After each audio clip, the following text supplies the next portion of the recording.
Praise the Lord. ദൈവ തിരുനാമത്തിന് നന്ദിയോടെ സ്തോത്രം ചെയ്യുന്നു. ഈ മാസം 3-ാം തീയതി ഈ ചൊവ്വാഴ്ച ഈ പകൽ വേളയിൽ എല്ലാ പ്രിയപ്പെട്ടവരെയും പ്രഭാത മന്നയിലേക്ക് കർത്താവായ യേശു ക്രിസ്തുവിൻ്റെ നാമത്തിൽ സ്വാഗതം ചെയ്യുന്നു. സർവശക്തനായ ദൈവം എവിടെയും സഹായിക്കുമാറാകട്ടെ, അനുഗ്രഹിക്കുമാറാകട്ടെ. അല്പസമയ ചിന്തയ്ക്ക് വേണ്ടി വായിക്കുവാൻ ആഗ്രഹിക്കുന്ന വേദവാക്യം വെളിപ്പാട് പുസ്തകം 2-ാം അധ്യായം അതിൻ്റെ 14-ാം വാക്യമാണ്. അത് ഇപ്രകാരം വായിക്കുന്നു: എങ്കിലും നിന്നെക്കുറിച്ച് കുറഞ്ഞൊരു കുറ്റം പറയുവാനുണ്ട്.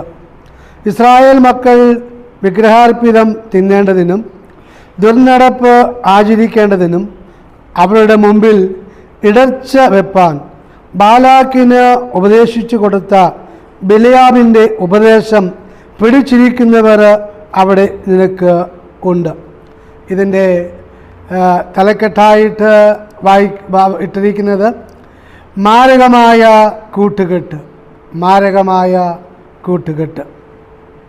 ഇവിടെ ബിലയാമിനെക്കുറിച്ച്, ബിലയാമിൻ്റെ ഉപദേശത്തെക്കുറിച്ചാണ് ഇവിടെ പറഞ്ഞിരിക്കുന്ന സ്തോത്രം. ആമേൻ. ഇടർച്ച വെപ്പാൻ ബാലാക്കിന് ഉപദേശിച്ചു കൊടുത്ത ബിലയാമിൻ്റെ ഉപദേശം പിടിച്ചിരിക്കുന്നവർ അവിടെ നിനക്ക് ഉണ്ട് എന്ന് ഇവിടെ പറയാണ്. ഇടർച്ച വെപ്പാൻ. ഇന്നും ബിലയാമിൻ്റെ ഉപദേശത്തിൽ നടക്കുന്നവർ ബാക്കിയുള്ളവർക്ക് ഒരു ഇടർച്ചയായി തീർന്നവർ ഇന്നും ഈ ആത്മീയ ഗോളത്തിൽ ഇന്നും ഉണ്ട്. എന്ന് പറഞ്ഞാൽ നേർവഴി മറിച്ച് കളയുക, അഥവാ നേർവഴി വിട്ട് നടക്കുവാൻ പ്രേരിപ്പിക്കുക, ബിലയാമിൻ്റെ ഉപദേശത്തിൽ നടക്കുക, ദൈവത്തിൻ്റെ ആലോചന പ്രകാരം അല്ലാതെ, ദൈവത്തിൻ്റെ ഹിതപ്രകാരം അല്ലാതെ, ദൈവത്തിൻ്റെ കൽപ്പന പ്രകാരം അല്ലാതെ, ദൈവത്തിൻ്റെ ചട്ടപ്രകാരം അല്ലാതെ ബിലയാമിൻ്റെ ഉപദേശത്തിൽ നടക്കുന്ന അനേകരെ നമുക്ക് ചുറ്റിനും കാണുവാൻ ഇടയായിത്തീരും. സ്തോത്രം. ഉദാഹരണം പറയുകയാണെങ്കിൽ 2 പത്രോസ് അതിൻ്റെ 2-ാം അധ്യായം അതിൻ്റെ 15-ാം വാക്യം ഇപ്രകാരം വായിക്കുന്നുണ്ട്: അവർ നേർവഴി വിട്ട് തെറ്റി ബിലയാമിൻ്റെ മകനായ ബിലയാമിൻ്റെ വഴിയിൽ നടന്നു. എന്താ വായിച്ചത്? അവർ നേർവഴി വിട്ട്. നേർവഴി എന്ന് പറയുന്നത് ഒറ്റ വഴി മാത്രമേ ഉള്ളൂ. കർത്താവായ യേശു ക്രിസ്തു കാണിച്ചു നൽകിയ വഴി. കർത്താവ് പറഞ്ഞു, ഞാൻ തന്നെ വഴിയും സത്യവും ജീവനും ആകുന്നു. എന്നാൽ ആ നേർവഴി വിട്ടിട്ട് ആമേൻ ബിലയാമിൻ്റെ മകനായ ബിലയാമിൻ്റെ വഴിയിൽ നടക്കുന്നവർ എന്ന് പറഞ്ഞാൽ ആമേൻ നേരായി നടക്കുന്നവരെ ദുഷിക്കുന്ന, മാറിയിരുന്ന് ദുഷിക്കുന്ന, ഇപ്പോൾ നമുക്കറിയാം ആമേൻ വിവിധ മാധ്യമങ്ങളിൽ കൂടി, അത് ഫേസ്ബുക്ക് ആയിക്കൊള്ളട്ടെ എന്നുമായിക്കൊള്ളട്ടെ, നേർവഴിയിൽ നടക്കുന്നവരെക്കുറിച്ച് അപവാദം പറഞ്ഞ് പരത്തുന്ന ഒരു ലോകത്തിലാണ് നാം ഇപ്പോൾ ആയിരിക്കുന്ന. സ്തോത്രം. ഇവിടെ വായിച്ചത് അവർ നേർവഴി വിട്ട് തെറ്റി ബിലയാമിൻ്റെ മകനായ ബിലയാമിൻ്റെ വഴിയിൽ നടക്കുന്നു. സ്തോത്രം. അങ്ങനെയുള്ളവർ എന്ത് ചെയ്യുന്നു? ദൈവത്തോട് ദ്രോഹം ചെയ്യുന്നു. സ്തോത്രം. അതെ, അങ്ങനെയുള്ളവർ ദൈവത്തോട് എന്ത് ചെയ്യുന്നു?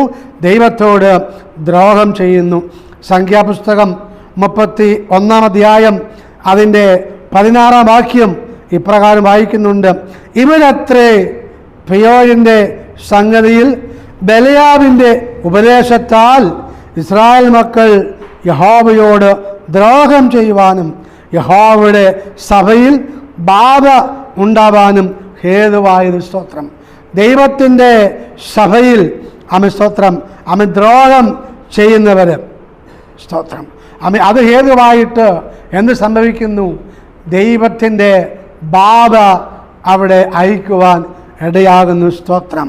പ്രൈസ്. അപ്പോൾ ബിലിയാമിൻ്റെ ഉപദേശത്തിൽ എന്ത് സംഭവിക്കുന്നു?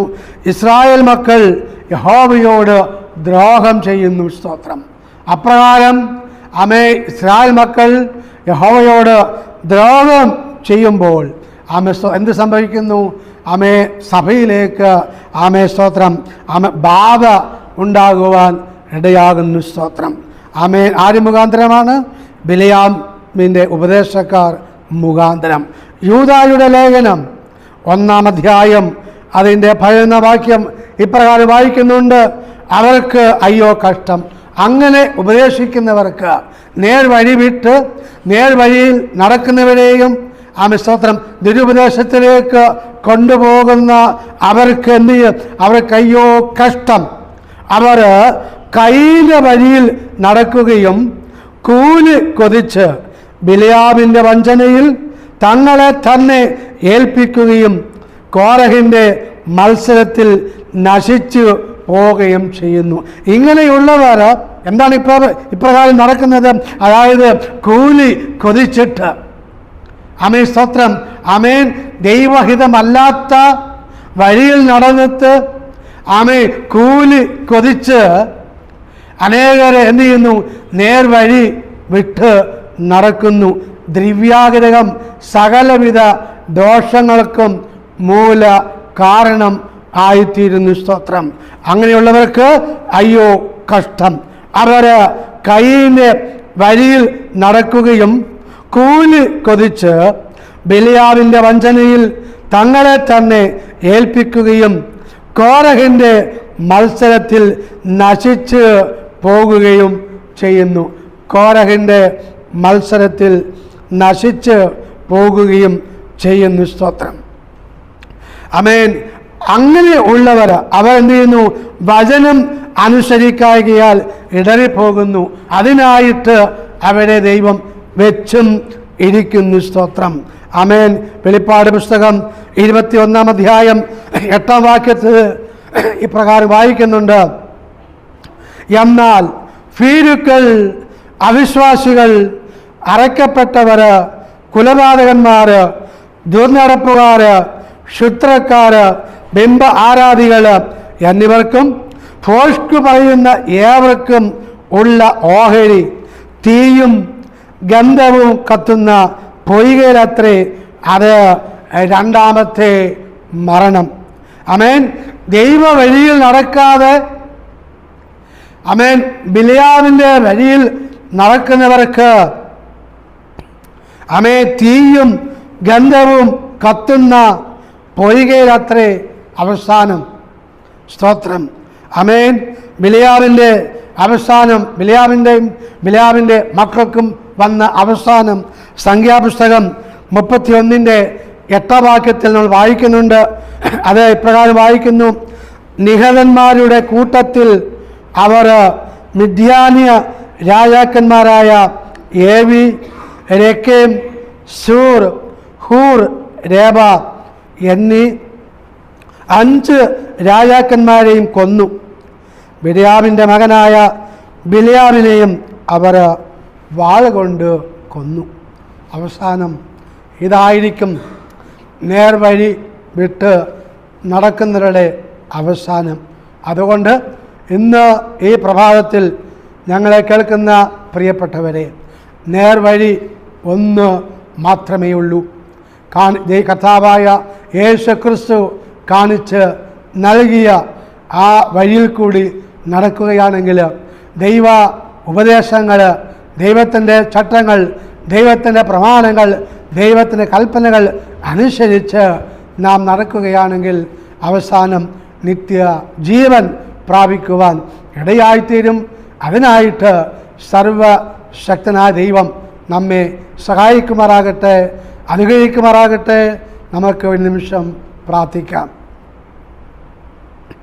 സ്നേഹവാനായ ദൈവമേ, സ്വർഗീയ പിതാവേ, ഇന്ന് വചനം കേട്ട എല്ലാ പ്രിയപ്പെട്ടവരെയും ദൈവകരങ്ങളിലേക്ക് കേൾപ്പിച്ച് പ്രാർത്ഥിക്കുന്ന കർത്താവേ, ആരും തന്നെ ബിലിയാമിൻ്റെ വഴിയിൽ നടക്കുവാൻ ഇടയാകാതെ ദൈവ വഴിയിൽ കൂടി നടക്കുവാൻ ദൈവം സഹായിക്കണമേ എന്ന് അങ്ങയോട് പ്രാർത്ഥിക്കുന്നു. ദൈവകൽപ്പനകൾ അനുസരിച്ച് ദൈവ വഴിയിൽ കൂടി നടന്ന് നിത്യജീവൻ പ്രാപിക്കുവാൻ ഏവരെയും സഹായിച്ച് അനുഗ്രഹിക്കണമെന്ന് അങ്ങയോട് പ്രാർത്ഥിക്കുകയാണ്. സകല മാനവും സകല മഹത്വവും സകല പുകഴ്ചയും അങ്ങേക്ക് അർപ്പിക്കുകയാണ്. പ്രാർത്ഥന കേട്ടിയ സ്തോത്രം കർത്താവായ യേശു ക്രിസ്തുവിൻ ധന്യമുള്ള നാമത്തിൽ തന്നെ. ആമേൻ. സർവശക്തനായ ദൈവം ഏവരെയും സഹായിക്കുമാറാകട്ടെ, അനുഗ്രഹിക്കുമാറാകട്ടെ. ഒരു നല്ല ദിവസം നേരുന്നു. ആമേൻ, ആമേൻ, ആമേൻ.